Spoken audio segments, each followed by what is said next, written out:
start, I think. Does anyone have anything they would like to start with? I have. Nina? I found the last time the explanations of what is Nama very helpful, because I always find it difficult to understand the difference between Nama and the Rupa. And I can warn us not to get lost in stories, but understand what appears at this moment. I cannot hear that enough, what appears. And in a talk long ago by Ajahn, he explained about appearing. People and things do not appear. We think of people or flowers, but do not pay attention to what appears through the eyes and can be seen. Thinking of people and stories is not right understanding of the characteristic of the reality that appears through eyes. Now, I find this very interesting. Today, Ajahn stresses more and more it has to be known as no one, nothing. Otherwise, there is not the clear comprehension of the nature which appears as non-self. And this is the beginning of direct understanding of what we have studied for so long, Ajahn said. And from intellectual understanding to the moment of the direct experience of the object, which is the object of awareness, little by little. And then Ajahn said that there is ignorance and attachment, which covers the object.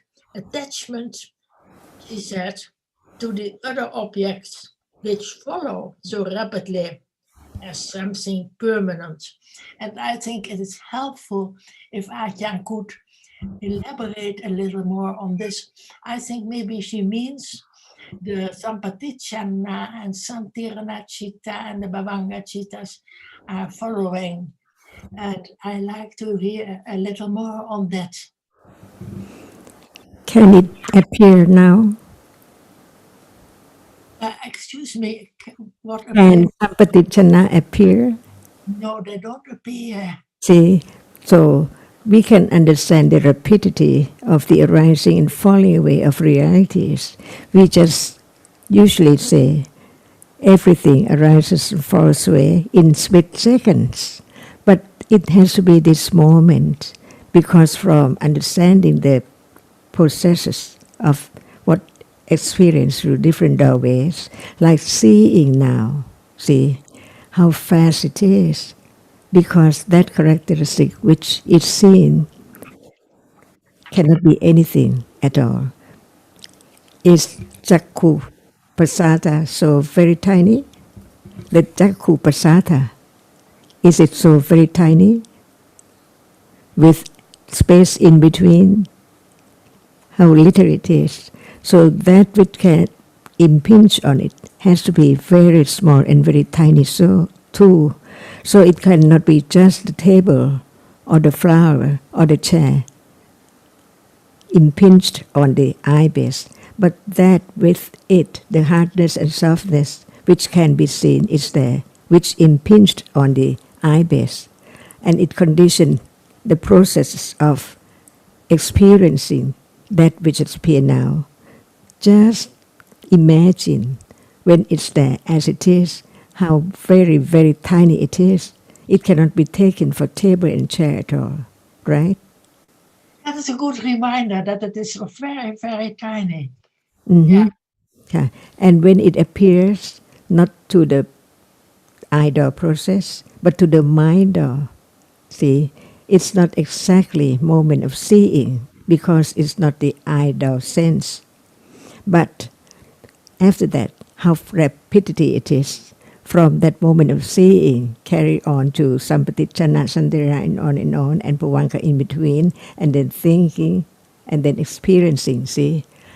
That is the truth of reality that covers up the truth of a reality, no matter nama or rupa.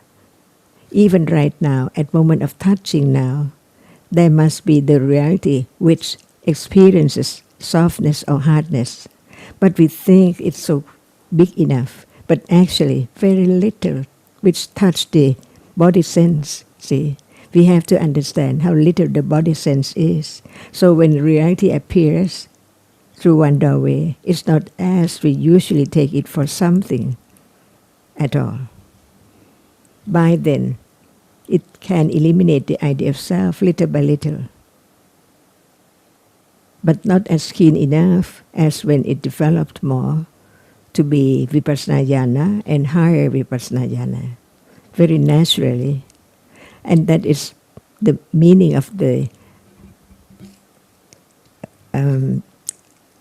subtlety, the profoundness of what Buddha taught about reality. All dhammas are so very subtle, very profound, very difficult to understand, but it can be understood when there is more understanding from hearing stage by stage until know or understand directly. This is the path, the only way, not to go anywhere or just thinking about, but reality now, it can be directly experienced, but not with understanding when there is no hearing about the truth of it. And after that, it depends on conditions.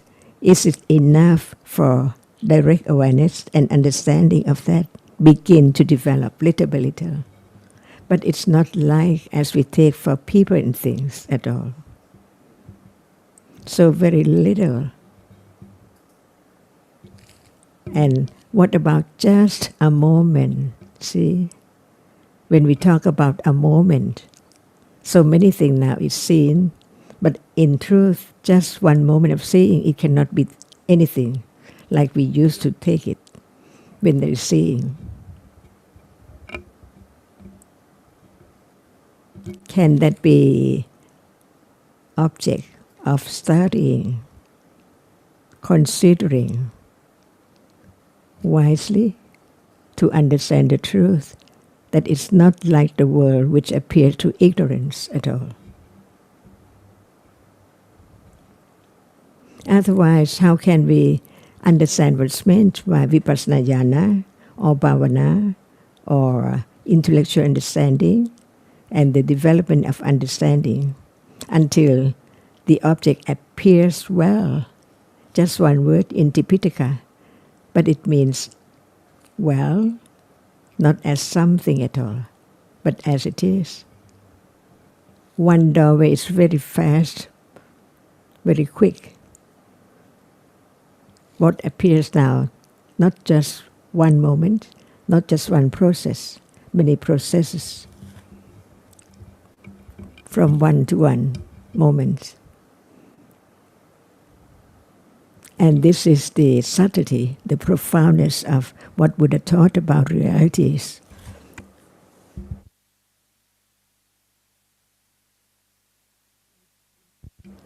Is each reality as Buddha taught, as it is? Very fast, arising and falling away. That which is seen cannot be anything that we used to take it for, like table and things.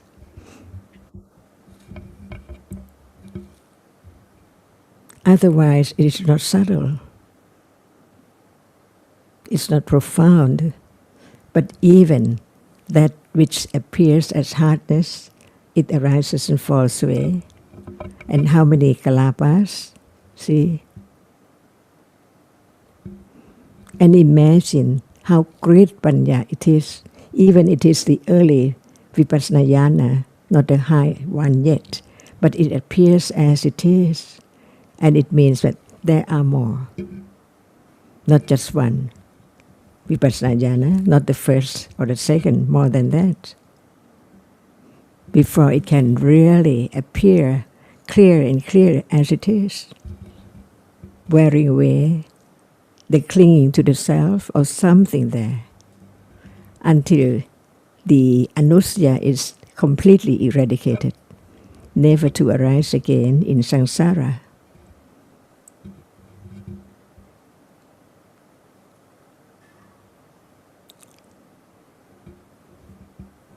So develop understanding of no one and nothing at all. As soon as it's not as object, it's gone forever in samsara. What is there now seen? Gone completely in samsara. Cannot be found anywhere at all. Is it worthy to cling to? Because no more, just gone.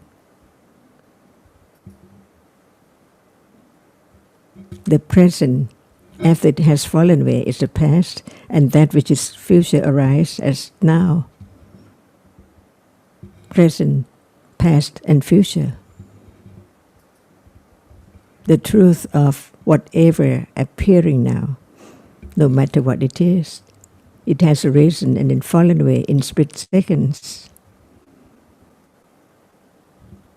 Only understanding begin to see it as no thing in that as it is.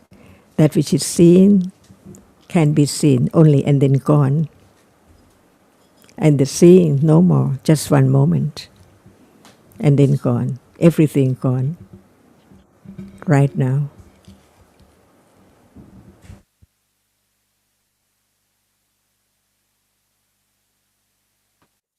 Ajahn, I have a question about when the Dhamma is known or seen, then the Buddha is also known. And likewise, if the Buddha is known, then Dhamma is known. I'm not quite sure what that means. Can you explain, please? Do you know Buddha? Only by reading about him. Do you understand his teaching, all his teachings? Not all. No, definitely not all. Until there's more understanding, you begin to understand the great wisdom of the Buddha. See? Otherwise, we don't know him at all, just far away. Only his words bring us closer and closer to know him, what is meant by enlightenment. Because he showed the path leading to understanding what is there now, little by little, until it can directly experience the truth as he taught. By then, no doubt about the words he taught.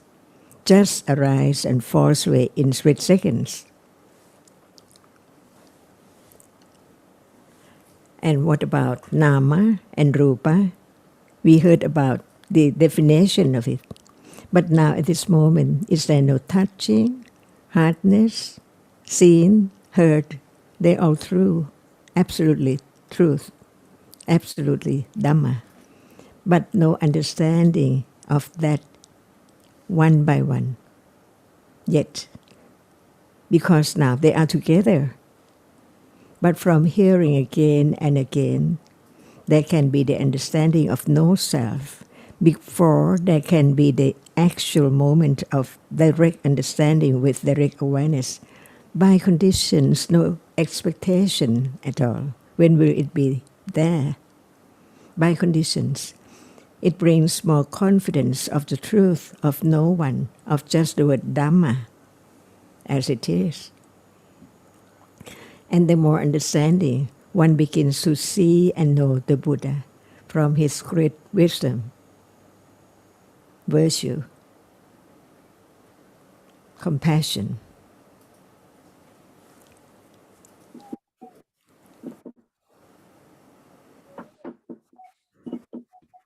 Thank you, Ajahn. I have another... Zita, Yes? Who called my I was name? going to say, I I am the person who called your name, Sundara. I was going to say that one time the Buddha did say, So Dhammam Passati, so Mum Passati. So, and Ajahn really has spoken to that when she's in her answer, but that translated means he who sees the Dhamma, he sees me.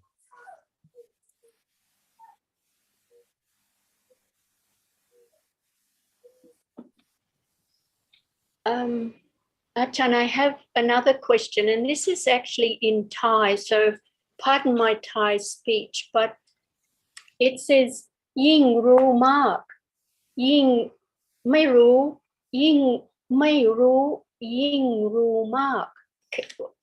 What does that mean? Okay, the first phrase, what is the first part? The first part says, Ying Ru Mark. Okay, know what? Much more. The word or the Dhamma, the truth of what is now appearing. Know about it or know the word, talk about it. Only. See? Only. So the second part, please, the second part. The second part says, Ying Mai Ru. And then go on, please. What brings the... Ying Mai Ru, Ying Ru Mark. So, Yeah. Now we know that how little we understand the teachings. That is, understanding grows. Otherwise, it's opposite, thinking that understanding enough, but actually not enough at all. So very little, because it's just the intellectual understanding, right? And without panya, how can one know that it's not enough? It's only the skin. It's only just talk about that which hasn't been seen yet. Like we are talking about something we haven't seen before, and then we begin to understand what's that. Otherwise, we don't know even it's there, that it is that which we are talking about. Like Nama and Rupa now, see, it's there now, but no understanding. But when there is understanding, not enough to understand that. So the more you know, the more you understand that just know very little. Not enough. But if there is no more understanding, you think that you know more enough. thank you, Ajahn. I thought that's what it meant. I just found it written somewhere in my book, and yes, so thank you for that explanation. So what about just the meaning of profoundness or subtlety of the reality?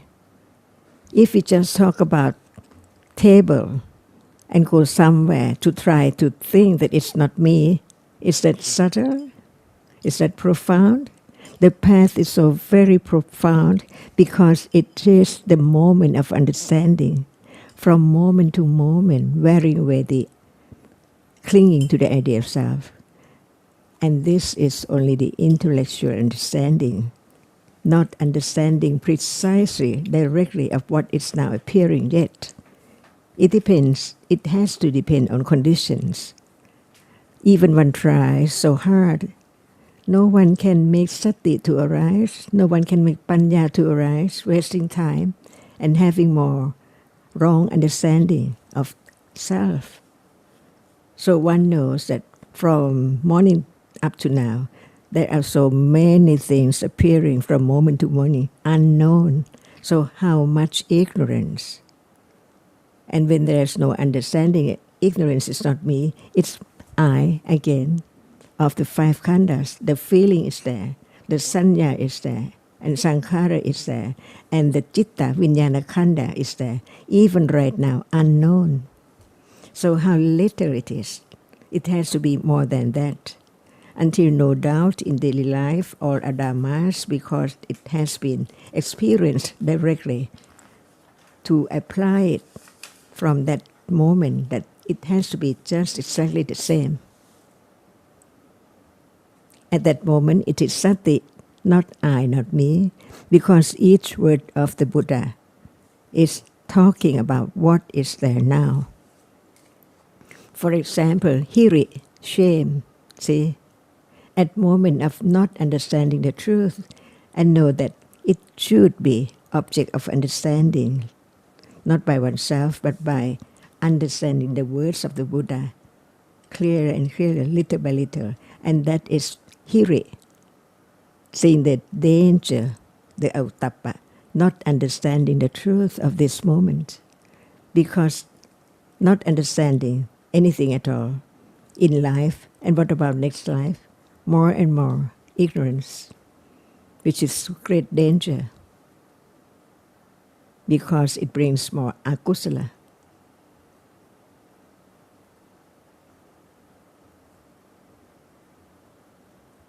And panya, which develops, can understand more and more about understanding the truth, whether it's at what level, and to know that no one can make it to be more than that. Only conditions, understanding each word about the subtlety, profoundness of that which appears as only hardness, but actually that arises and falls away as well. And only panya can know, understand, and let go, and it brings the moment of appearing well, what is there, not as what we take for something, or people and things.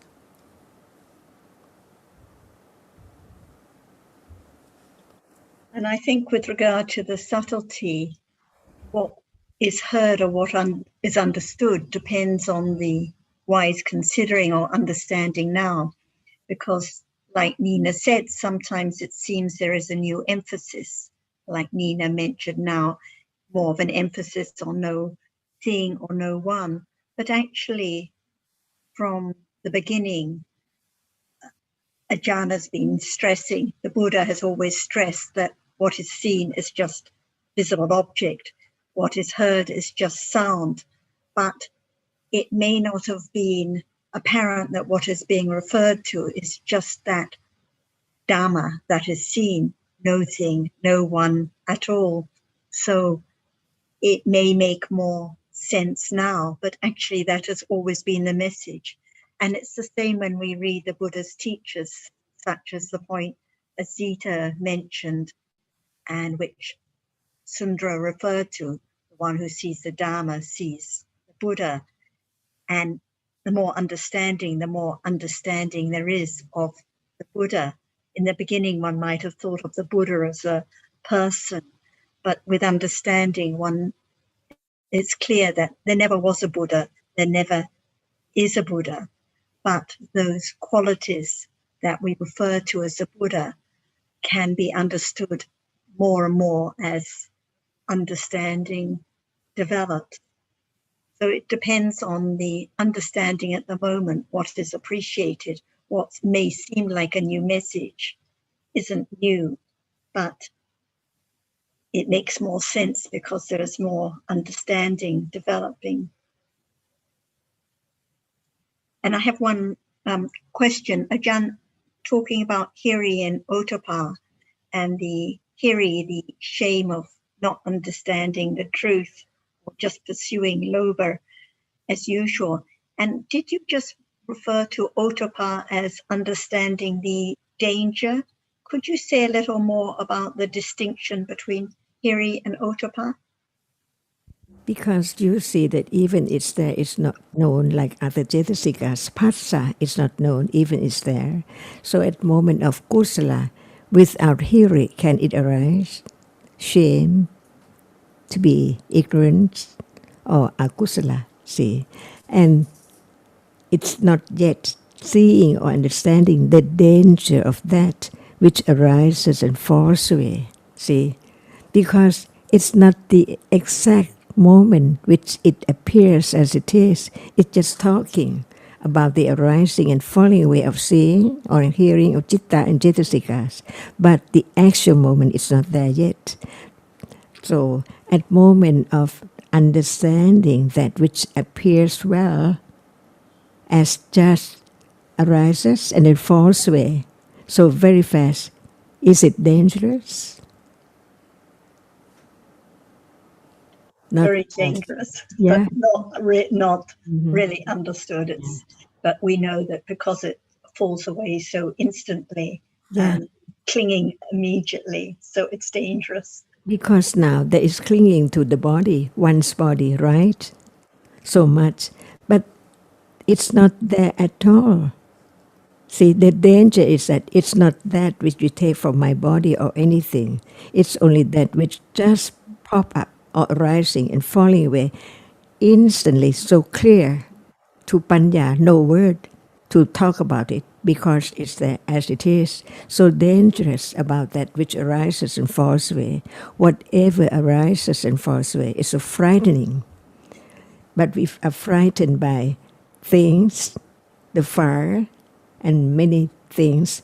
But that is moment of no one and nothing. The world on fire at moment of its nothing, just arise and falls away. But one can understand that how deeply the anusaya is there. Only ditti with vichikicha in the first enlightenment can be eradicated. But the lopa, see how strong it is, even it's known clearly about that, no wrong understanding anymore. But the understanding of how much clinging is accumulated to be understood on and on, more and more, developing higher understanding about the Arya Satya, the danger of Sankhara. See, before there can be the understanding at higher degree of becoming a Sakatagami, and then Anagami, and then Arahata. If there is no understanding of the danger of the world, which is whatever is now rising and falling away, there cannot be the Nibbidayana or Atinavayana because the Uttiyapayana and Pankayana does not appear. It's not thinking, it's not just understanding, but it appears just like what is seen now.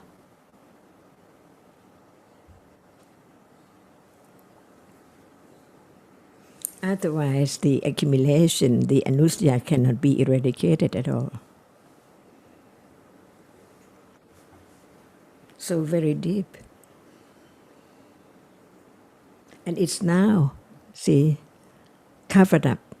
Only the words of the Buddha can reveal or just open up a little. Little by little, more and more confidence of no one and nothing. And the proof is that when it appears, Panya is so great at that moment, much more than intellectual understanding, and the moment of developing with sati and direct awareness develop little by little until it times come for condition to the reality, which is the object, appear well as it is, as no one. So it can be right now, if we don't think, no arm and no leg and no thing. See, begin to know that it's just daily life. But Panya is not strong enough until it begins to develop on and the object appear, depending on how much understanding is there.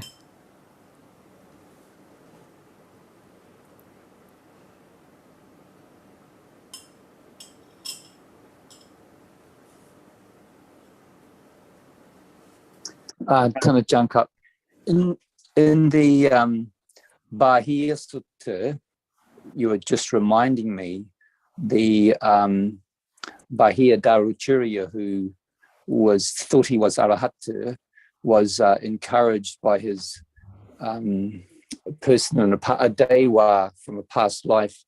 I'm not too sure if it was a Dewa Loka, it could have been from the Brahma Loka. He encouraged Bahia to go and see the Buddha, and he subsequently became the fastest Arahata he asked the Buddha if he would share his teachings with him. And the Buddha first did not want to do that because he was collecting food. You may be familiar with this sutta. But Bahia, because he felt it was really urgent, wanted the Buddha to share the Dhamma with him. And he eventually just said, after the Buddha had refused twice, after the third occasion, he said to Bahia, in the seeing, there is just the seen. And Bahia became Arahata, and shortly after that he died. So that was the quickest, but that certainly just encapsulates what you talk about so often, and which we often mostly forget about.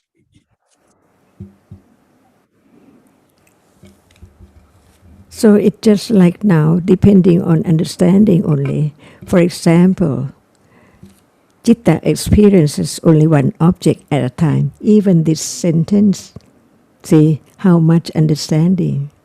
Not just understanding the word, but understand the truth. Citta, what is meant by citta, experiences one object at a time. So when it appears, one object only at a time. See? Not different from Buddha had enlightened and taught, but the panya which begins to understand, citta experiences one object at a time.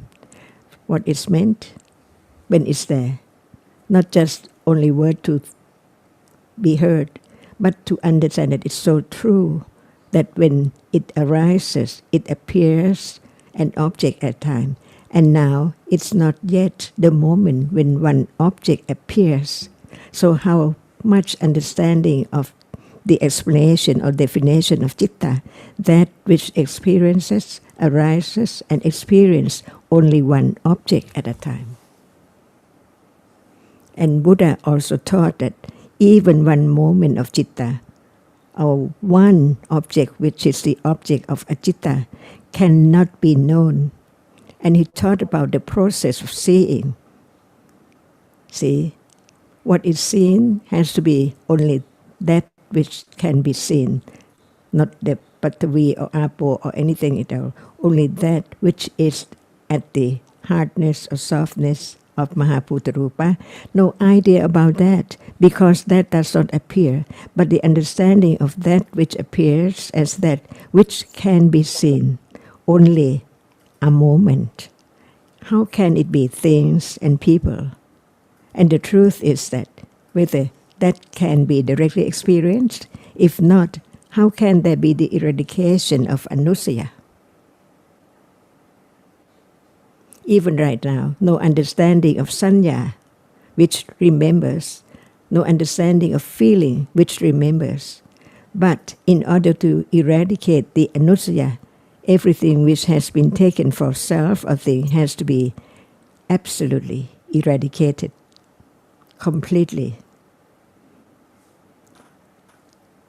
And wrong understanding cannot arise again, never to arise after the eradication of wrong understanding and doubt and ignorance at that level and attachment at that level cannot arise again.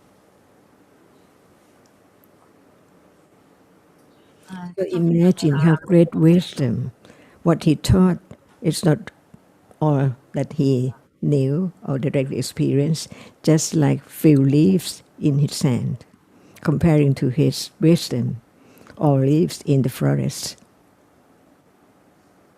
But that can be known by Savaka, but not at once, but it takes quite a long time with all parami, Satya Barami.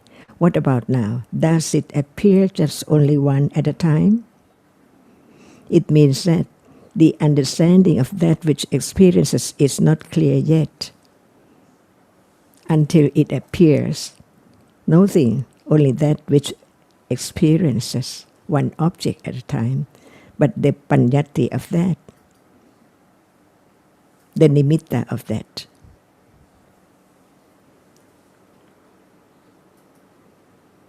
And each word is so deep because it's just like that. So subtle because it is that which hasn't directly appeared as it is yet.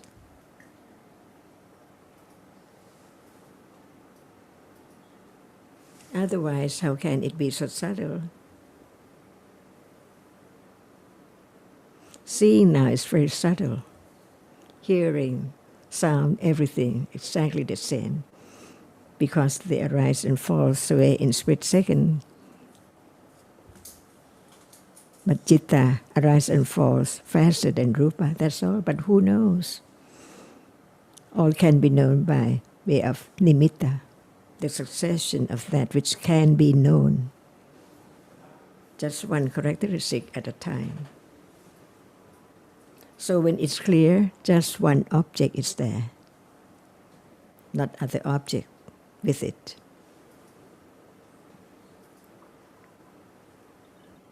ท่านอาจารย์ค่ะ at the end of last session, you said the nature of Dhamma is Jetana. And I wonder if you could expand on that, explain that further. I thought about it for a long time afterward and thought I understood it, but I want to see if I understood it, if you could explain it further. So please repeat, say it again. You said the nature of Dhamma is Jetana. Cetana. Yes. When we talk about just cetana, we don't talk about other thing, because other thing like panya, it's not cetana. So the nature of cetana is that which has its own characteristic, and the nature of panya is no one, only that which understand the truth.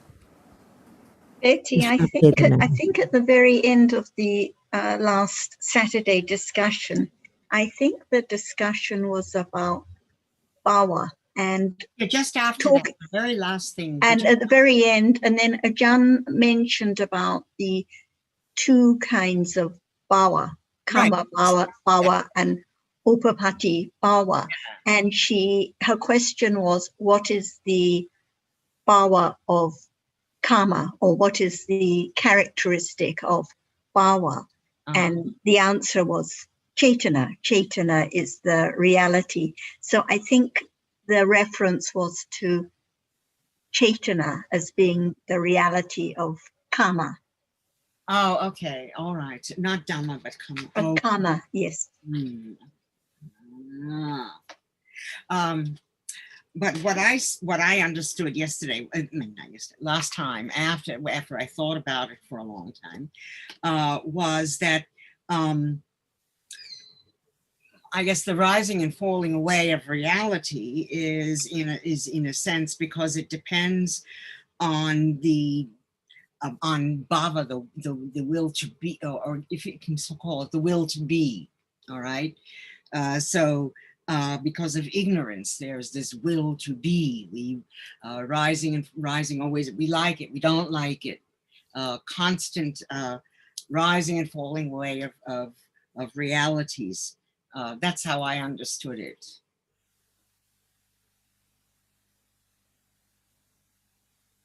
You understand what I'm saying? I'm sorry, I'm not expressing myself as well as I should. But sorry? That might be clinging, mightn't it, Betty? Yes, absolutely. Clinging. But so would it so in other words, it's more clinging rather than jetana. Okay. Yes. Okay. There was a discussion about bhava, like when there is clinging to bhava, as in Right. Okay. We talked about the first process in life, bhavasava, the subtle clinging to just existing or being. And the other comment that Ajahn was referring to was the characteristics of realities. Every conditioned reality has its bhava. Right. Yes. So this was the reference to characteristic of realities, like the characteristic of the nature of karma is cetana. Yes. Okay, thank you. So two different references. Yes. Okay. There's a little bit of confusion about it, yes. Yeah, it wasn't clear in the wording yet. Yeah, I didn't hear it clearly. Okay, thank you. I have a bit of a question. Sorry for the background noise. But Thanachan, even before that time, like they are a religion that believe like that in cause and result. They believe like maybe like they say like karma, like they cannot say that it's Chetana because that's enlightenment of Buddha, but like they believe that there is action and there is the consequences for the action. Is that just belief, or is this maybe a wisdom? I'm not sure.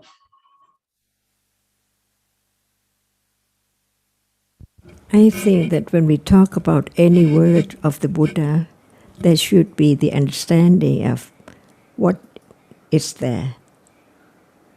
For example, are we talking about Paticcasamuppada or just one word, bhava, not bhava?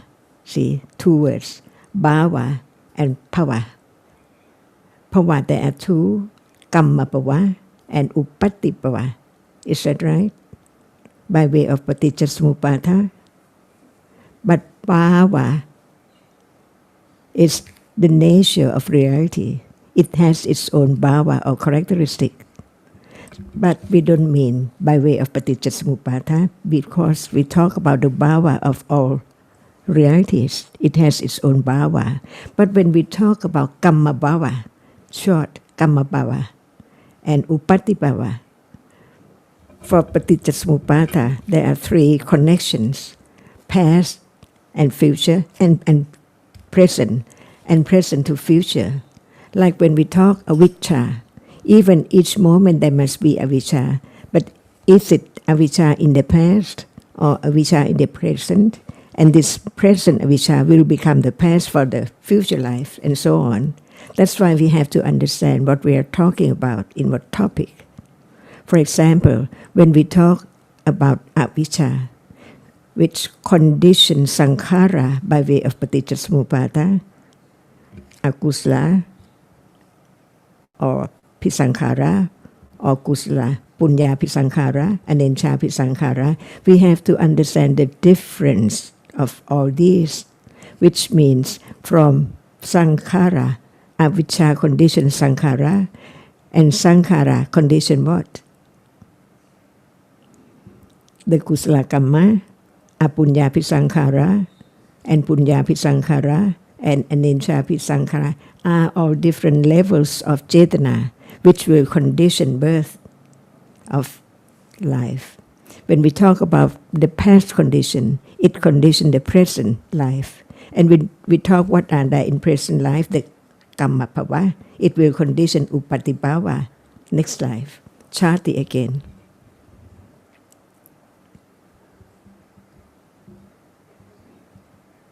So bhava is the characteristic of all absolute realities. It cannot be changed. It has its own bhava or its own nature. But when we talk about bhava, short, it means kamma bhava, which will condition upatti bhava of next life. And for the past, we use the word sankhara. Avijja condition sankhara, it means the kamma in the past. Punyapi sankhara, apunyapi sankhara, anenchapi sankhara, condition what? See? Huh?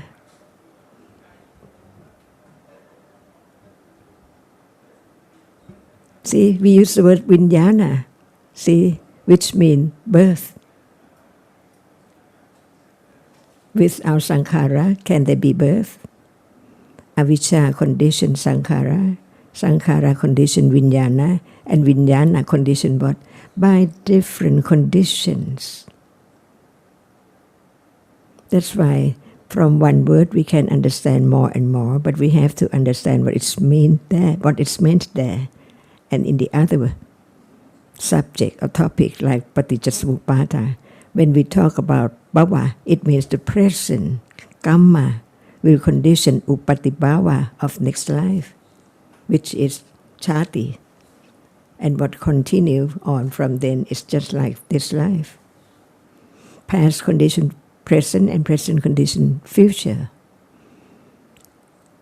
No end, endlessly, until all ignorance are completely eradicated. No more conditions for life, for sankhara, for upadana, for karma, for upati, and so on. So Thanajan, it's like because there is ignorance, therefore cycle of birth and death continues. But because ignorance is the root for samsara, if there's ignorance, then there's attachment and all that. So I think I get what you're trying to say. And Haji also, if there is no understanding about dhammas as anatta, ignorance as a dharma, sankhara, past karma as a dharma, not my karma that was performed or anyone else's, then there can only be a very superficial understanding of what karma means, just a conventional understanding. Like now, karma is a very common English word, so everyone has some idea about it in any society, but it's not the actual understanding of Chaitanya, Chaitasika, which Betty was referring to.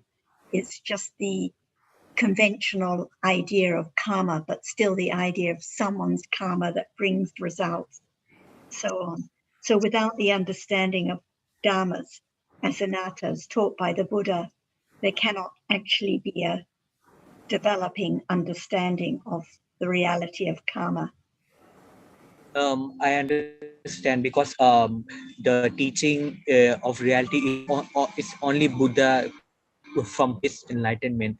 It's like someone believe in karma, but it's still with ignorance, so nothing whether you believe or not. But that's not understanding.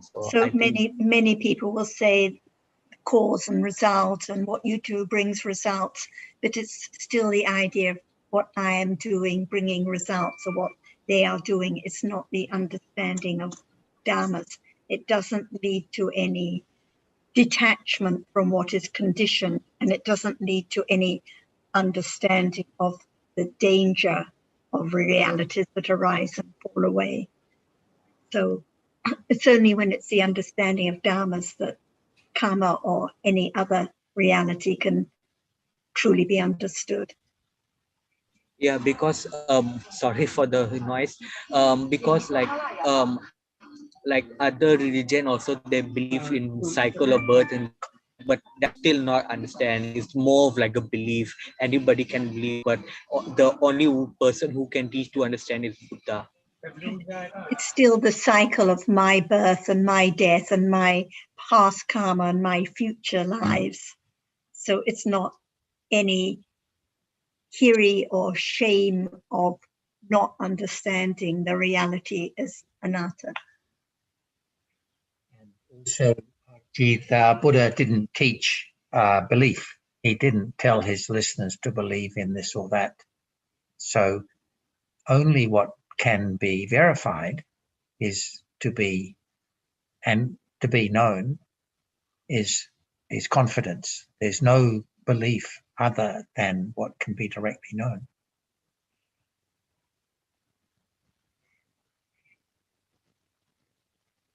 Yeah, I agree.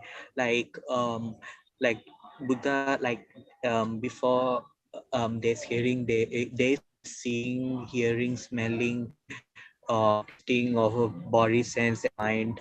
But those five senses, Buddha enlightened that are result and what are the cause for those. And yeah, others cannot tell that truth. It's only Buddha truly enlightened. Yeah, he could speak from his own direct knowledge.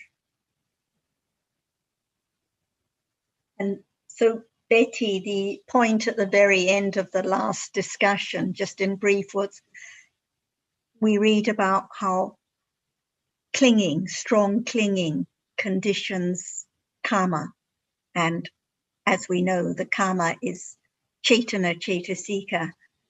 So this is referring to in this life how the clinging, strong clinging now, which leads to deeds and speech, conditions karma, and that karma conditions upati, birth, which is birth in future becoming. So what Ajahn was stressing, that when referring to past karma, it refers to sankhara, conditioning, vijnana, birth in this life. But in this life, the clinging conditions, future birth. So this is the power that's being referred to. And each conditioned reality in this life or any life has its sub-power, has its So Sarah, nature. because of ignorance, it's conditioned all other reality because ignorance is That's the right. root. No ignorance, no dharmas at all. No, And like arahata, no rebirth, no khanda. no. And understanding the danger of ignorance, the danger of clinging to what is impermanent is part of the path. And the hiri that Ajahn was talking about is understanding the shame. When there's hiri, it understands the shame in not understanding and carrying on in ignorance again and again. Hiri is the shame toward all other kusala. So that because if without hiri otapa kusala, the deed cannot arise. So they have to arise with hiri and otapa, seeing the shame of not understanding of any kind of akusala.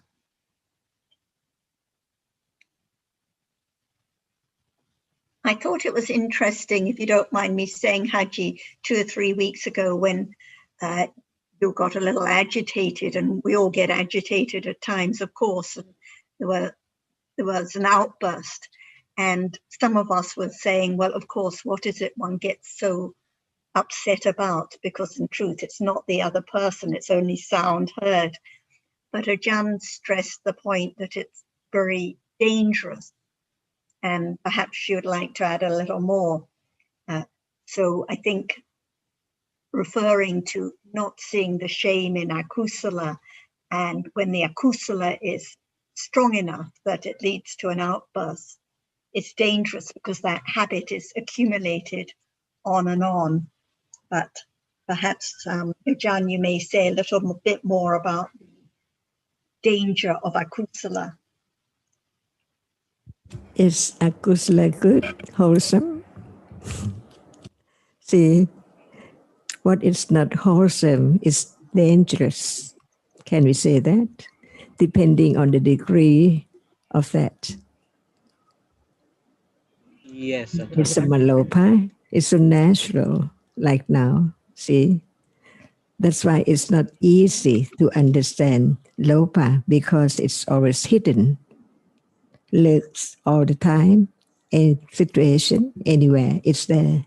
For example, the person who just wants to understand Abhidhamma, study, and he took examination to get what? See, is that not lopa? Because each word should bring about detachment, letting go, the idea of self. But then when the understanding is not strong enough, it can just understand. Like fire, it's there. We don't touch it yet.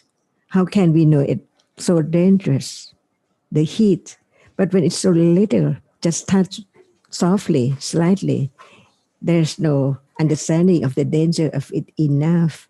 That's why before there can be the touching of fire, it's so far away. Even it's now arising and falling away, but it's far away from understanding. It's so deep that what it appears does not appear as it is, not well in Tipitaka at all. That's why we begin to understand, where are we now? In darkness of ignorance, not understanding the truth of whatever is there. Is it not dangerous? not to understand the truth. And it's not just only this, anything through eyes, ears, nose, tongue in a day, even the mind, thinking without understanding that moment that actually what conditions just that kind of thinking, that sort of thinking, or I with akusala, different manners, not knowing that that's only just a moment conditioned by the accumulation. No one can stop it to arise at all. See, all are dhammas. And since no one can do anything, because actually there's no one, is it not dangerous? Not understanding what is akusala, even not think of the value, the most valuable of understanding the truth. See, is it not dangerous to be born again and again, and who knows in what plane and what would happen, like in this life? No one knows what would be next moment to kusala or akusala. Is it not dangerous? Like living in the firehouse, see, not finding the way out at all, but no understanding that how come for the fire. Ignorance, not understanding the truth, and clinging to nothing because what is clung to gone away immediately, instantly, as soon as it is there, appearing. See, and hiri, ottappa, are the two cetasikas, shame not to understand the truth, and no understanding of the danger of not understanding the truth, and no chanda to listen to the Dhamma.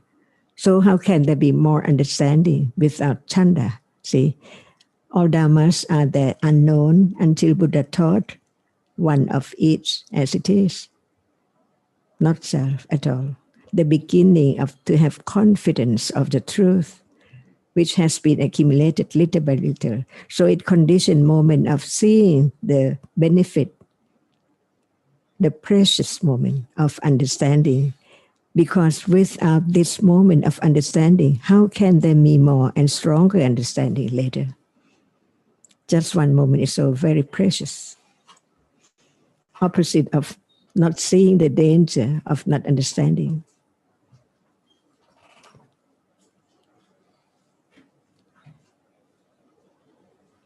Are you happy now? Yeah. See, cannot, no answer because no direct understanding. It's just talking and thinking, guessing, estimating, but that gone. Everything's gone with the idea of self there. Even not in words, but it's there. And that can be gradually eliminated until it's completely eradicated. See, then how precious to understand the truth.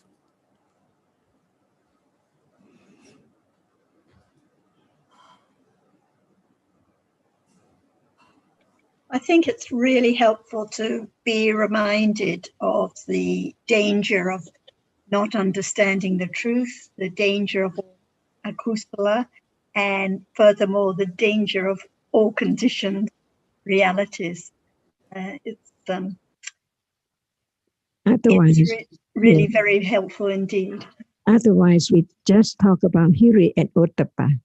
But when it's there, see, no understanding of what is there, ahirika, anottappa, and when kusala is there, see, sometimes it can be known by accumulation. Hiri, for such a thinking or talking or doing, see, even just very little in life, but it begins from accumulation. If there's no accumulation at all, it's impossible to be ashamed of akusala, or just like that, cling to mud. The food has to be hot or warm, tasteful, and so on.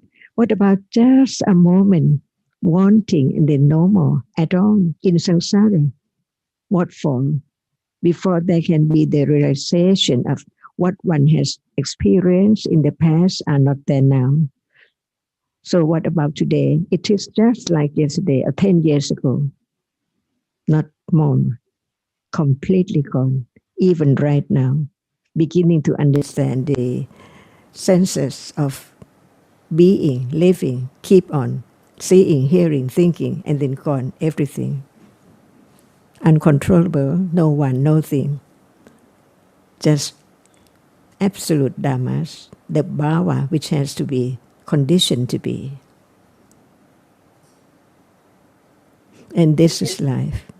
Yes, like the non-stop clinging to sense objects during the day, or even at night time when one wakes up and there's just nonsensical thinking going on. And it's so helpful when there are just the occasional moments of understanding and beginning to see the shamefulness of wasting such time with following ignorance and attachment all day.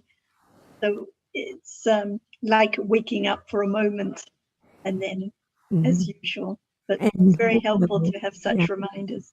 And who knows that even this very small or little moment of understanding can be conditioned for such thinking about the truth unexpectedly, depending on what is there. It's impossible to know beforehand, before it arises, that it has to be such and such, but it appears as so anatta, unexpectedly. And what about the panya is strong enough?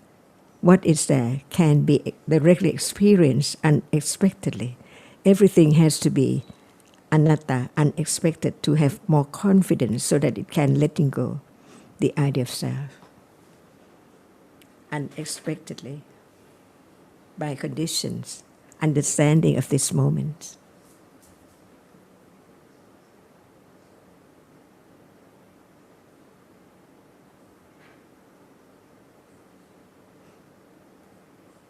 So the subtlety of the truth of reality is this moment. What about seeing? Does it appear? Not yet. Only when there are conditions for its arising to just appear through mind. Like Buddha said, exactly the same, and even now. But sense appears all the time, that which is seen all day, hides up, covers up the truth that actually nothing is there at all, only that which is continuously arising and falling away, appear like it's the same, but actually it's not at all. See, ignorance, how much is there? So the only way is to understand the truth of reality, not just the word. And the panya, right understanding, develops in its own way. Otherwise, there must be then it has to be object of clinging, just wanting to know. At that moment, lopa is there, unknown. That's why only panya can begin to see lopa little by little, no matter where it is, when it is. At moment of having intention, try so hard, or a little more to understand, it's there already.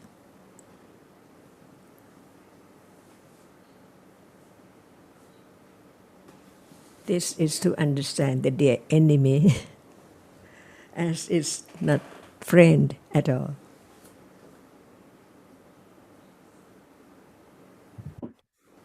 Otherwise, how can you live? Kind of junk up. Yes, please. I appreciate the reminders there. I have a query there. I notice, you're talking there earlier on about when there is ignorance and akusala, obviously, there is no shame and no fear of consequences. I notice when I hear that, I usually just have more shame and no fear, more shame, because I think of the akusala. It doesn't, at that point in time anyway, it's not a condition for me to have more understanding. I just noticed that I have more more ahirika and more anottapa. So it just keeps on going on sometimes for me.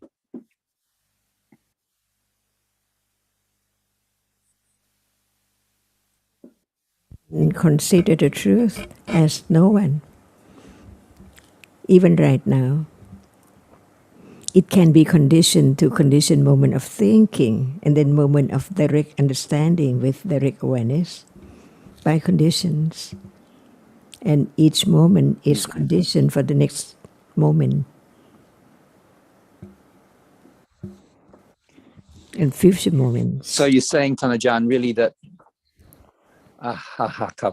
so you're saying, Ajahn, that the more conditions for wise reflection, the more conditions for wise reflections in a way. So the more understanding there is of the danger of ahirika and anottapa, the more conditions there will be for more kusala. Yes, and more hiri and ottappa, see, than before.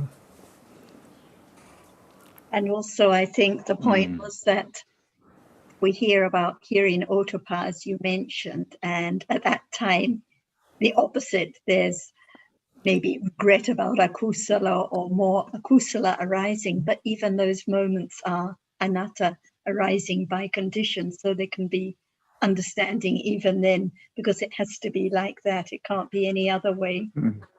Conditions. And we can talk more about the other reality which arise together, like sati and sattha and chanda. See, they are there, but no understanding, so it does not appear as it is, one by one. But when there is more understanding, the letting go of the self, the reality begin to appear as object of thinking. In the beginning, it can be, and then later on, it can be direct understanding unexpectedly. But from hearing and considering more and more, like this moment, it will condition such moments. Ajahn, so hiri and ottappa arise with kusala citta. But in life, when we talk about being shameful, it can be easily with akusala cittas. So would you please talk more about, the quality of shame and fear of akusala with hiri and ottappa, and the akusala kind of shame? When it does not arise yet, can there be the understanding of it? Because it's not there. But at the moment when there is hearing, understanding about hiri and ottappa, and when akusala, no matter what kind or degree, is there, if there is condition to arise, to think about, just thinking about hiri, there can be hiri at that moment, not to do, or to be shame of akusala which has risen. See, no expectation what would be the object of understanding, or what would arise at all, or Dhamma, anatta. That's why just not thinking about this and that, but from hearing and understanding at this moment, it will condition such moment. We don't know when and how it would be, by what way at all. That's why there can be a moment of be shameful of that manners of speech or of deeds, what one is doing. See, until it appears as no one and nothing. From thinking about it when it's there, or when it's not there, when there is thinking, then can be condition for it to arise, to be there. Refraining from wrong deeds, ill will, see, by conditions. That's why Panya will lead to more and more understanding and less akusala. But if we try to pick up what moment, this moment is the self and the attachment, lopa is there again, the master of life, of the world. It's there, and we are enslaved by that unknowingly all the time. That's why it is so subtle, so profound to understand it, because it is a second noble truth. And the path is so natural, so very, very subtle, that it has to be just this moment of understanding. That is how subtle it is, not to do anything. The Akira.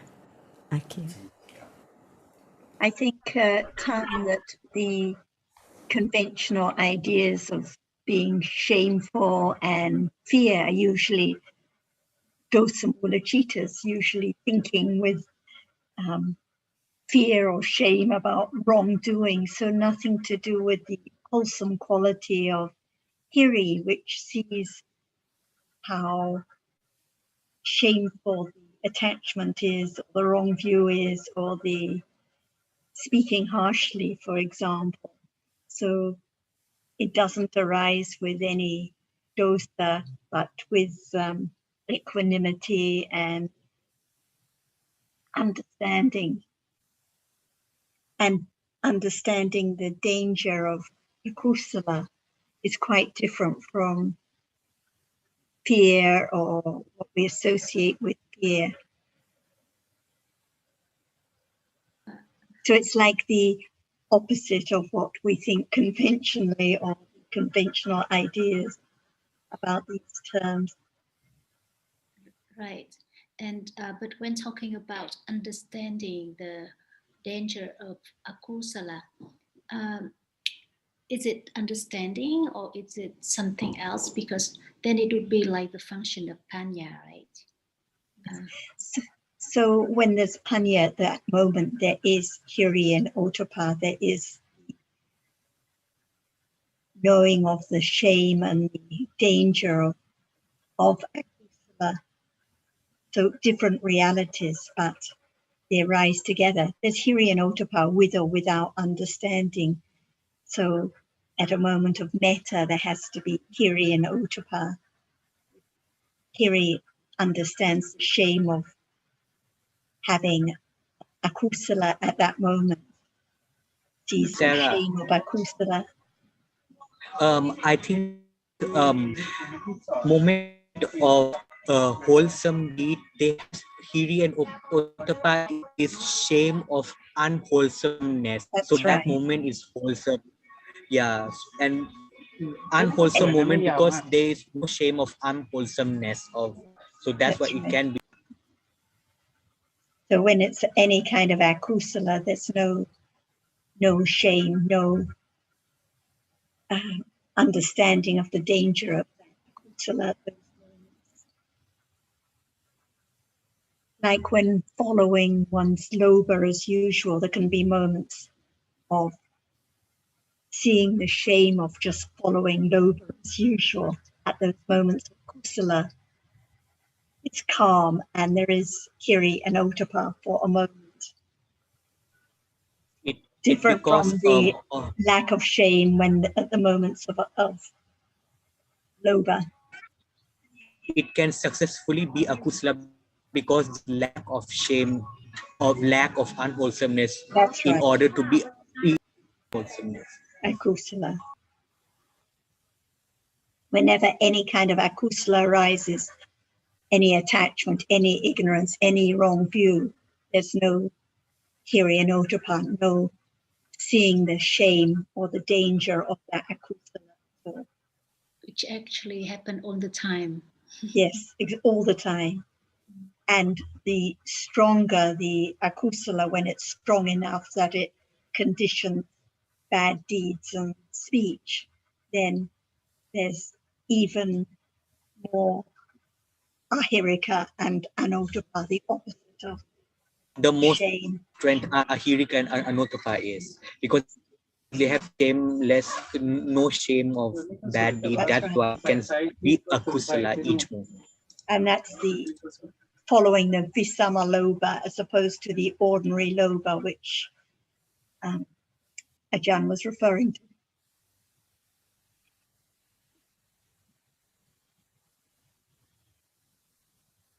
I think it's so helpful, like I mentioned, even in the middle of the night, just thinking nonsense. There can be moments of wise reflection, and at the moments of wise reflection, seeing how shameful thinking with Loba is about this and that.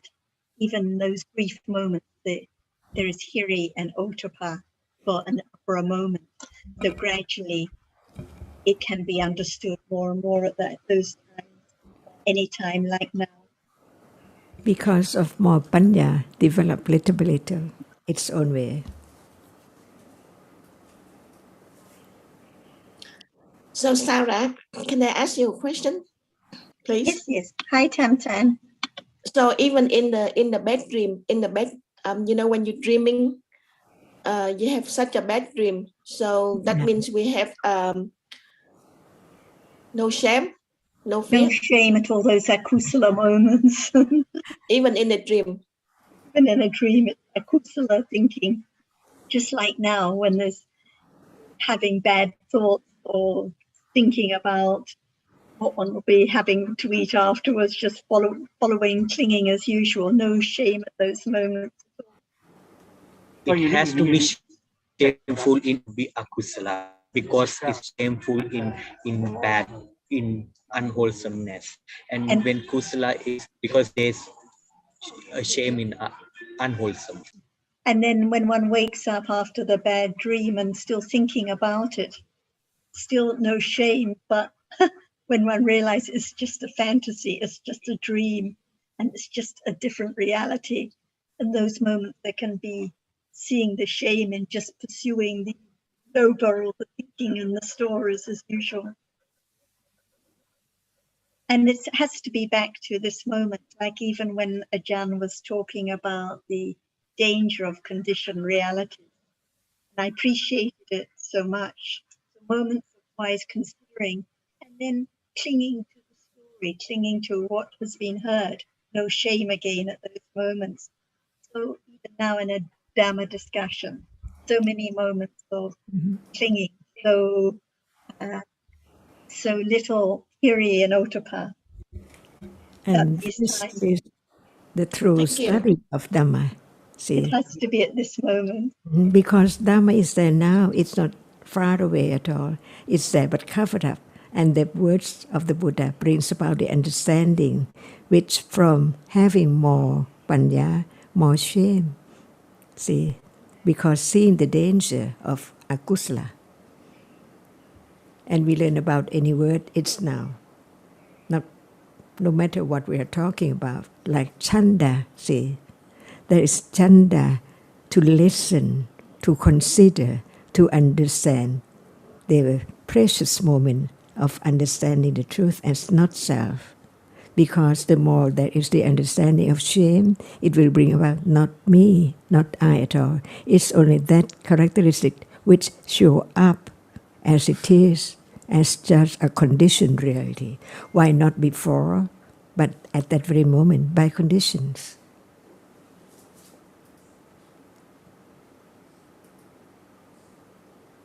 This is the appreciation of the Buddha's teaching from the Savaka, the listener, the follower.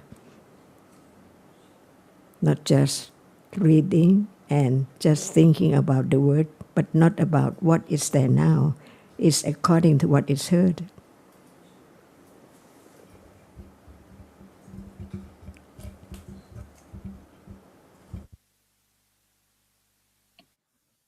I'm wondering if Alan or Akil or Tadao or Alberto have anything they would like to bring up today, or anyone else?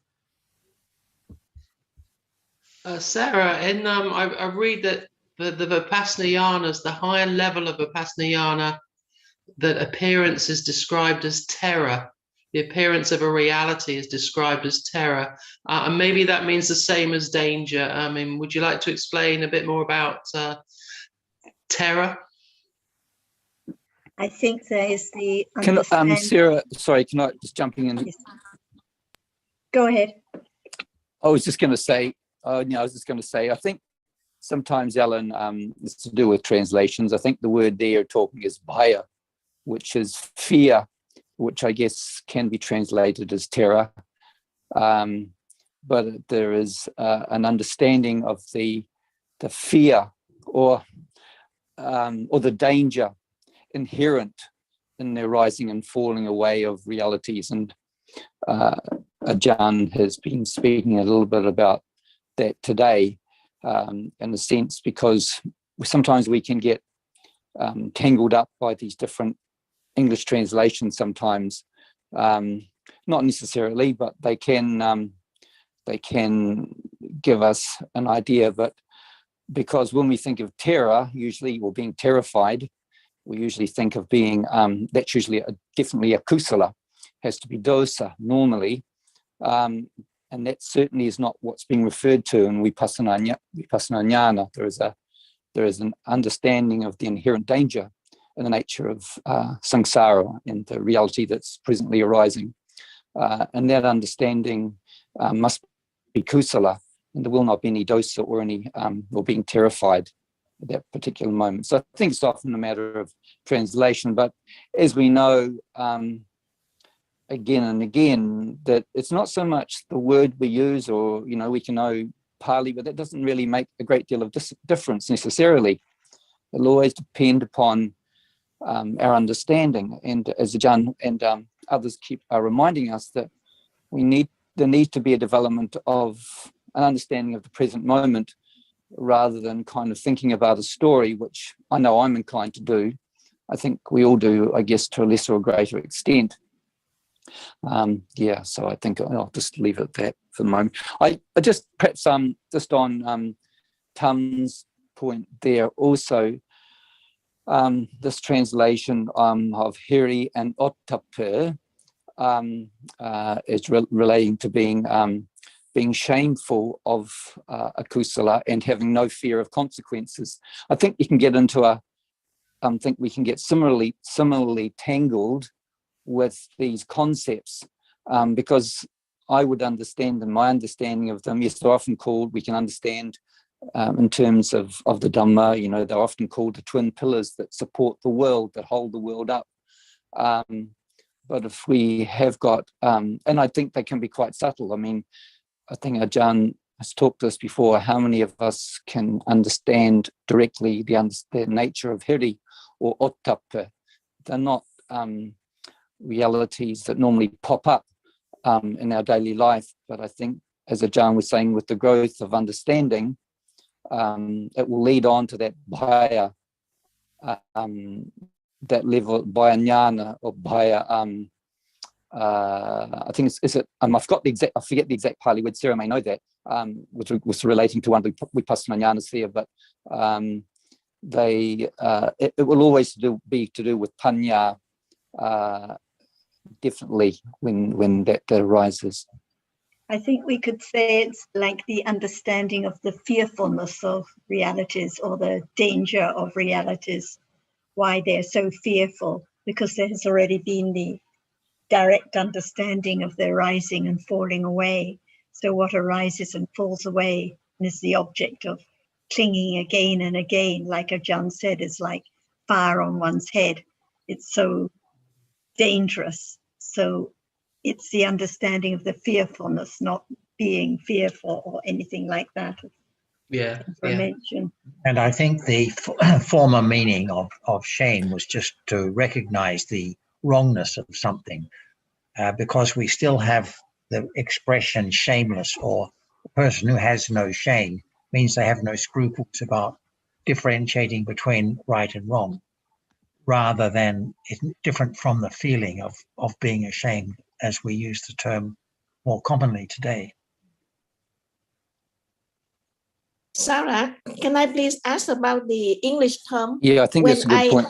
When I hear Ajahn said the word pop up, is it POP or is it PUFF? And what's the difference between that? Pop up, POP.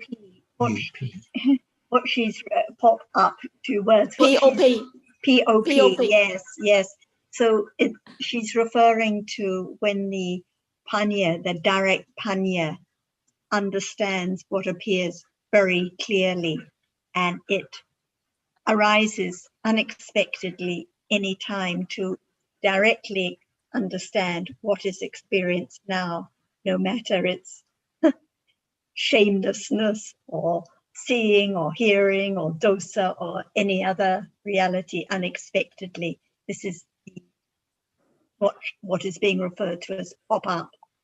Thank you. But the word P-U-F-F is different, isn't it? Completely, yes, don't confuse it. This is P-O-P and then pop up, yes. Thank you. I've been looking at the Sarah. You sent to me that translation of that context in which was that Ajahn used to pop up, and I was interested in that because and you gave me the Pali, so I checked up on that, and it's the verb is umujjati, which means to emerge or to rise up, and it's obviously been translated in the Thai or from the Thai back to English as pop up, which is just another way of saying it emerges, it rises up. So pop up is one word to use, but we can use the word emerges or rises up. They're just all these are just words ultimately, and they don't they're not necessarily they're not about the reality, but they help us to understand more clearly what is going on. Just going back to a point you made, Jonathan, I think that's really good the way you said that before about hiri and ottappa, that we use certain words, English words, like shame and fear, but I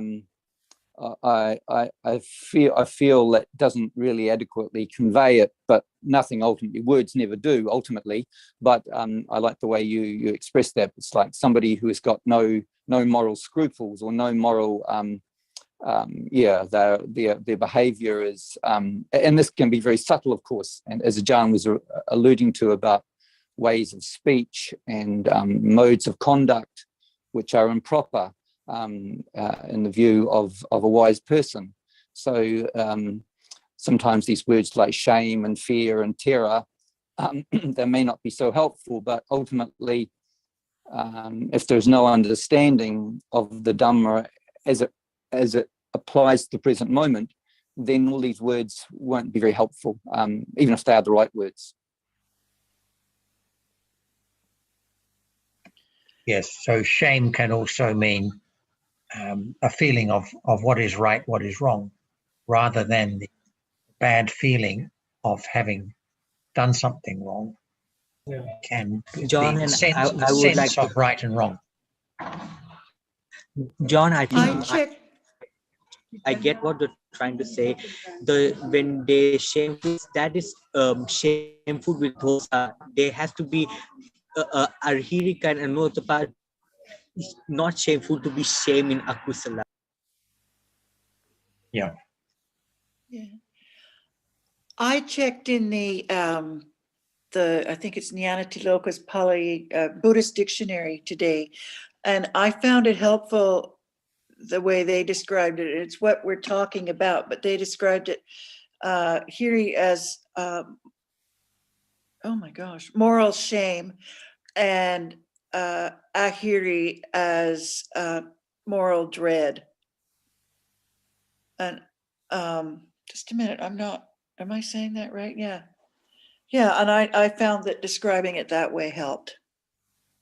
Putting it's just I guess another way of saying shame of akusala, but when I put in the context of moral, I found it useful. I don't know whether anyone else will or not. And in the commentary, I think it talks about different levels of hiri and ottappa. First one, it's about thinking about the family, or the ranking and things like that. And another one, it's thinking about the rebirth. I'm not sure about all the details, but that's what I'm just thinking about now. Do we have any comments on this?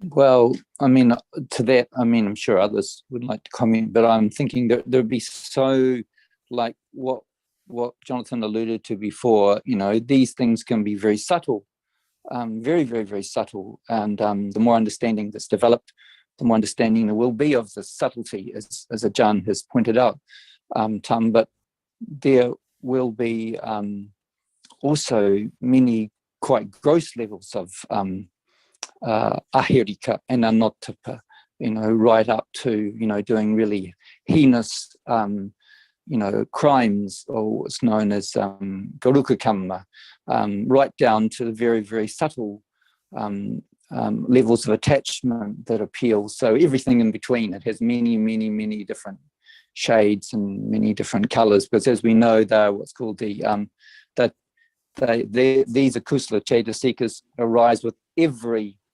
akusala moment, right up into arahata. Even anagami still have these cetasikas arising. So they're obviously very, very subtle, and in our realm, the kama loka, the human realm, they will be quite subtle too, but sometimes in our realm they will be also very gross.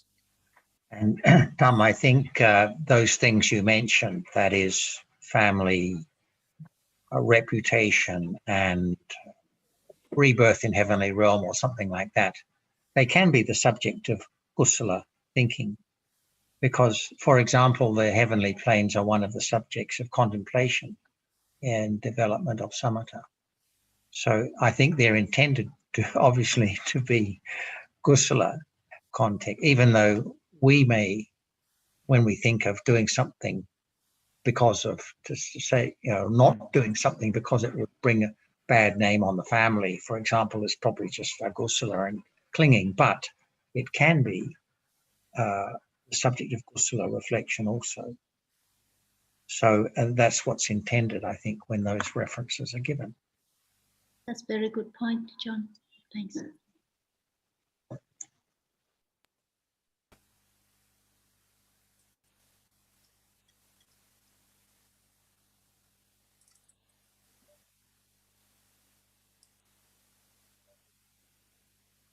I think that when we talk about the word of truth of the Buddha teaching, it's beyond any word that we can use to understand it, because we used to understand it in the way we are used to as human beings, and not understanding the truth at all. For the word fear, see, when we use the word fear, usually we fear something like the ghost or the tiger or lion which will harm us and so on. But actually, what is the characteristic of fear is that is not the object of desire anymore, right? No desire to meet or to see, to confront with the lion or the snake or on and on. And this is much more than that. It's not the bandhati of that, but the understanding of that as no self. See how great difference between fear, seeing that which is not appealing at all, to have it, to try to get it, no more, because experience as danger. See, so when we use the word danger, what does we mean? What does we do think about? What is danger? This and that. But the danger of life, the danger of now, the danger of reality, which is there by conditions and then fall away instantly, never to arise again. Who make it? No one. But there are conditions, and who can destroy and get rid of condition to have that? Only Panya, which sees what? The danger. It's not so pleasant like to live, to eat, and to do what everyone does in life, see? To see that it's useless, see? So there is shame and fear, but different from what we take for fear of this and that, like we used to fear in a day. It's the fear of life, it's the fear of that which cannot be anything at all, only it has its own bhava to arise, to be there and then gone forever, no more. So what about just clinging with ignorance and to live such life on and on and on endlessly? And that's the meaning, another meaning of fear. The ottappa, the danger. So, Ajahn, that's a very good point, and it's recognition of danger, but we use fear, just like also recognition of unwholesomeness, we use the word shame. They have different meanings, but they can be understood in that sort of sense. Fear to live more, to have more birth. So fearful. Yeah, Tanajan, I appreciated your. I appreciated your use of the English word. There is no appeal for that level, whatever level of akusala. I found that very helpful.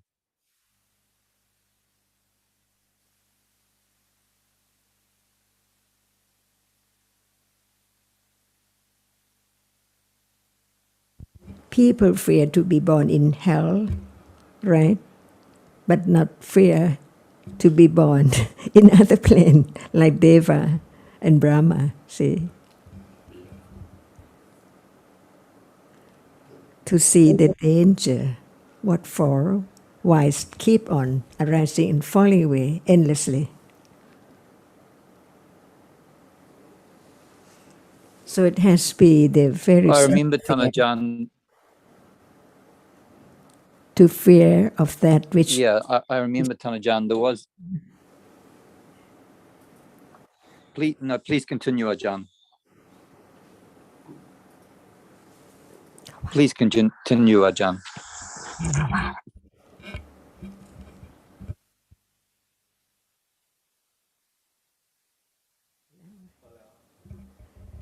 See, it's not easy to fear, to be existing, to live, to see, to think about senses, useless thing, because it's not there anymore. Just very short in life and samsara, that's all. Not like to be that, like this anymore. It's what it's meant by fear. Tanajan, you mentioned a moment ago there about people fear being born in hell, Niryaloka, but they don't have any fear about being born in Devaloka. And I remember there was a sutta about a bhikkhu who was born in the Devaloka, but he was very fearful because of the akusala that he knew that he had accumulated. And he went, when he had the opportunity as a Dewa, he went back to the Buddha because he had that sangvega. He went back to see the Buddha when he could and visited the Buddha as a Dewa. And and the Buddha helped him to become Sotapanna. So he was an exception, obviously, because as you said before, most people, when they think of rebirth in the Devaloka, they do not have fear. But this particular bhikkhu had that level of kusala to realize the danger of being born in Devaloka.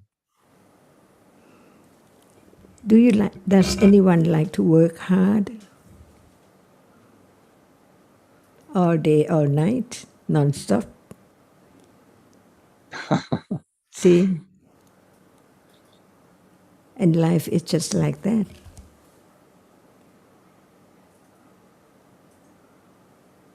Endless work, hard work, to live, to see, to think.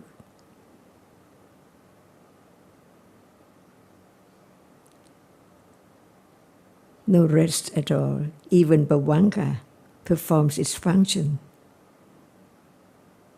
just arise to do and then fall away, never last.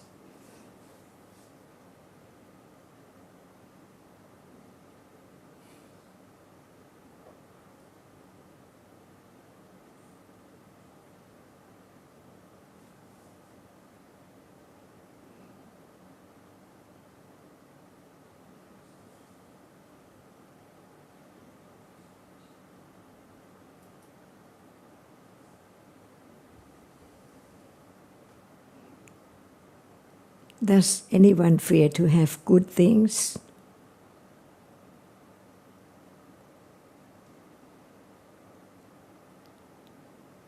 I don't, Ajahn.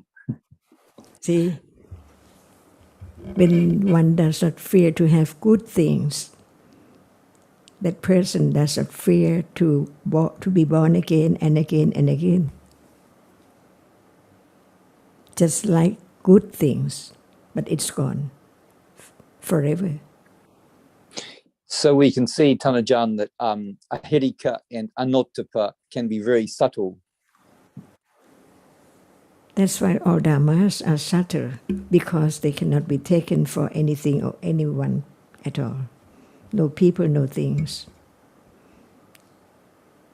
Only that which arises and falls away from moment to moment, that's all in samsara.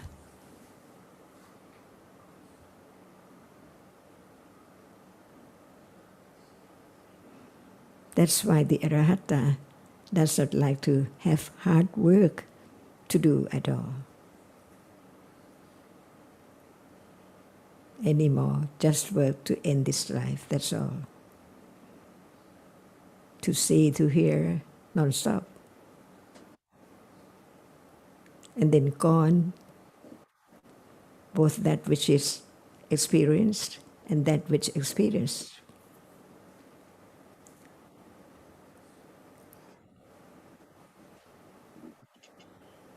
Ajahn, a moment ago you mentioned endless hard work, and I think you said to stay alive. Can you elaborate on that, please? Non-stop work. From moment to moment, seeing, hearing, thinking, on and on and on, endlessly. Already I feel tired. Mm-hmm. No fear. I performing hard work, but each chitta arises and performs its function and does its duty on and on and on. At each moment of life, there's chitta working hard, doing its job, falling away, on and on, lifetime after lifetime. Sarah, can I ask something? I think what you mean is that each moment of reality, like Chitta and Chetasika, it has its own duty. That's what the meaning of work hard, right? Exactly. Each chitta, each moment of seeing, each moment of hearing, each kusala chitta, each akusala chitta, each bhavanka chitta, it arises, has to perform its duty, and then falls away. So what for? Quite useless. And this is samsara, one chitta after another, doing its job, working hard. And that's why the Ajahn said the Arahat doesn't like to have any more hard work, just does the work that has to be done in that life and then finish. So the chittas that are conditioned to arise in that life continue arising, performing their functions, and then gone, no more. Is there hiri now? Ottappa now? See, it can be there by conditions.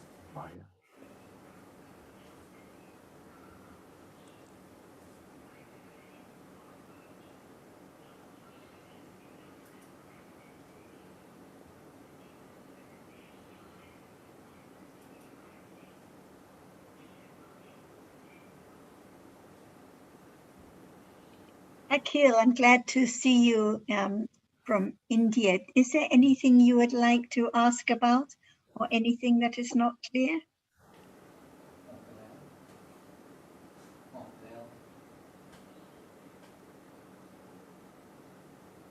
Akhil? Sarah, I think Akhil left already. He was using his phone, so I'm not sure. See.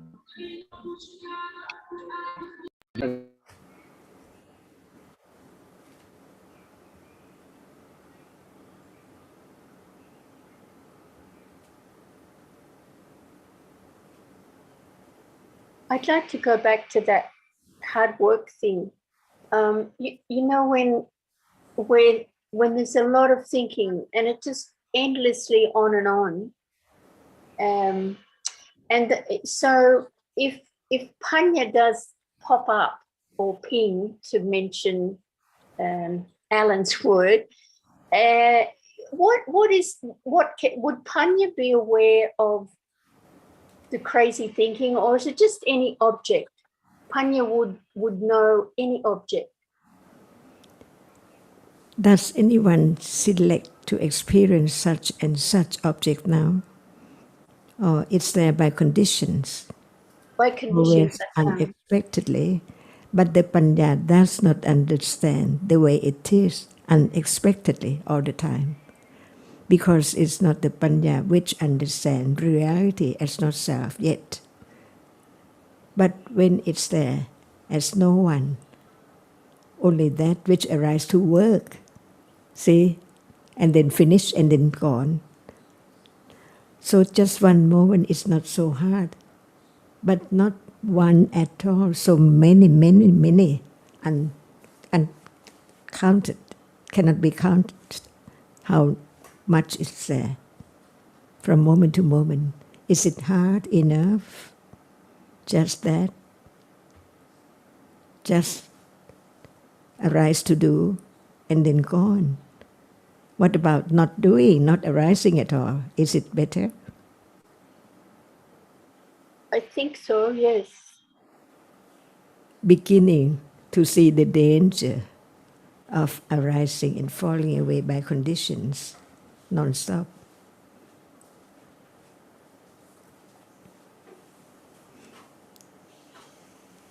But as long as reality does not appear as it is so well, there must be I all the time. That's why only intellectual understanding is not enough, because it's not direct understanding of only our reality right now by conditions, no selection at all. So how difficult for Panya to arise among akusala around from moment to moment. 3 moments after seeing, 3 moments after hearing, asava is there. And Panya just arise by conditions to begin to develop the understanding of the truth of it little by little. It takes time, but it's the best work to understand.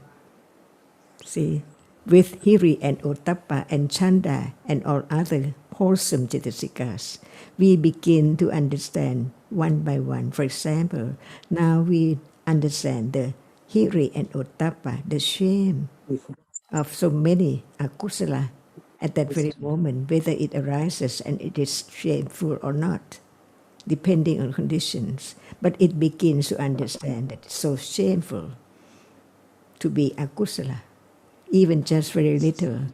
That's why for monks, he has to see the very little danger as it's so very, very big, not as little as the lay people take or think about it. See, all akusala dhammas are dangerous because it doesn't bring any wholesome results at all. And there can be more attachment when there is no understanding.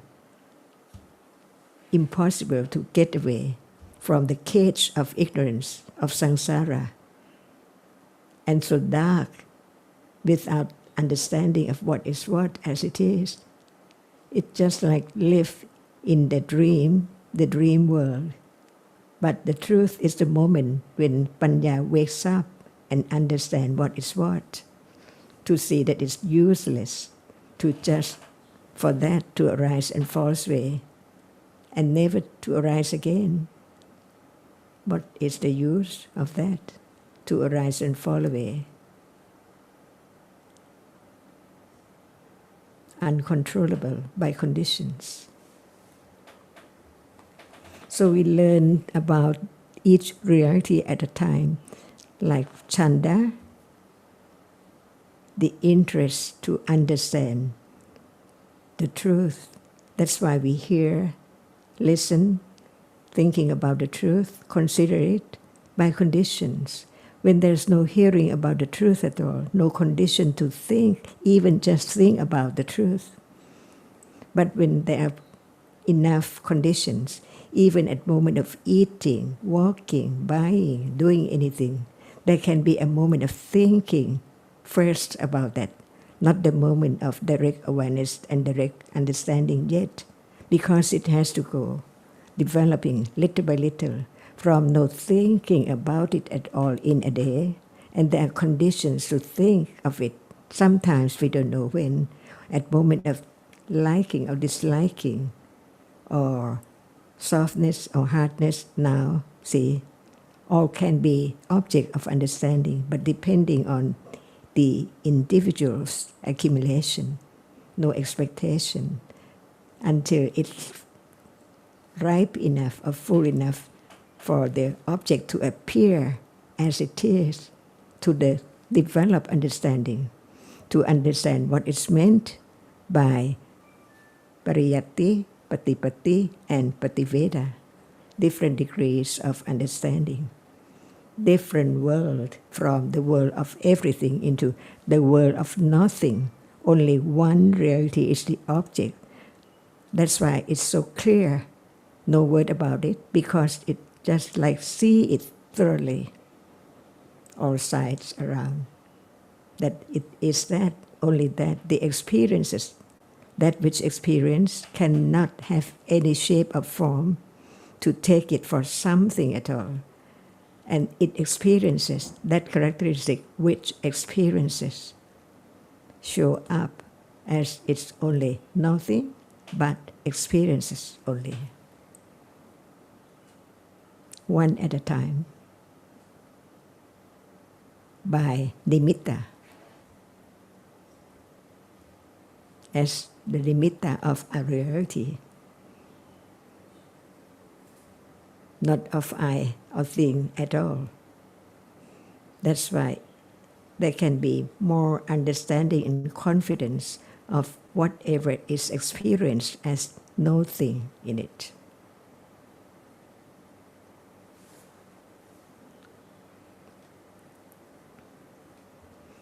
So Panya knows the truth. How much Panya is there? Whether it is just the Suttamaya Panya or Chintamaya Panya or Bhavanamaya Panya. And Bhavana is not just try to do anything, but it's moment of understanding, little by little, by conditions.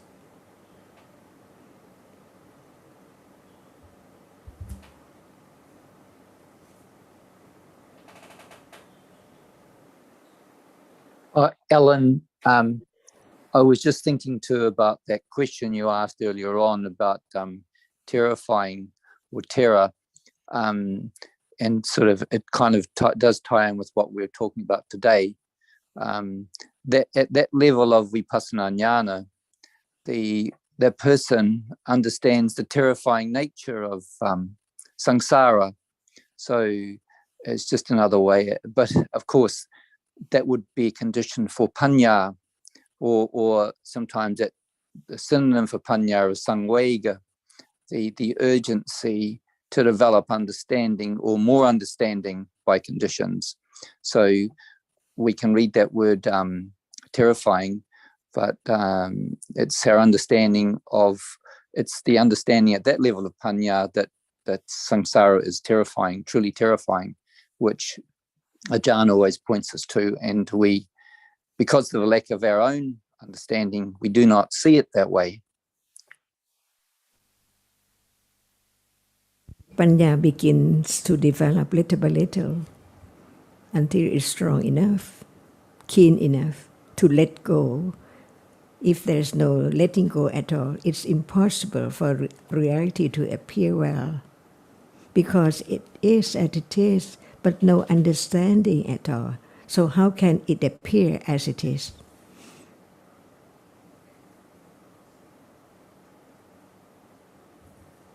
Each word should be studied and more confidence. For example, Citta, Cetasika arise together.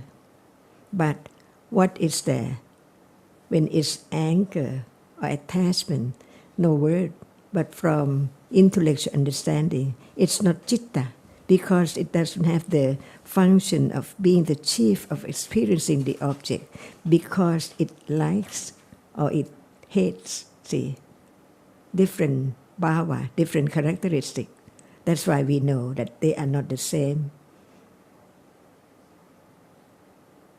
And begin to understand different ones as not self. That's why there are Kayanupassana Satipatthana, Vedananupassana Satipatthana, Cittanupassana Satipatthana, and Dhammanupassana Satipatthana. See, no name. It can be because it's be. We don't use any word because it's there already.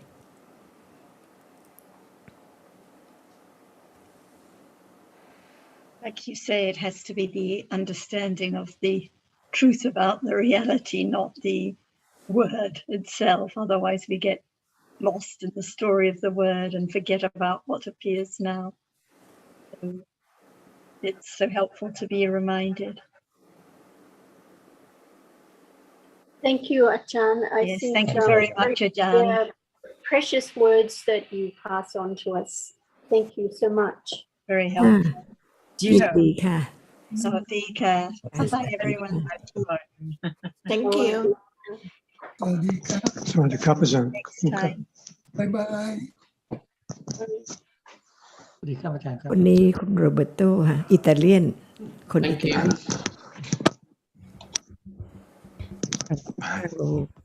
กราบเท้าท่านอาจารย์ค่ะ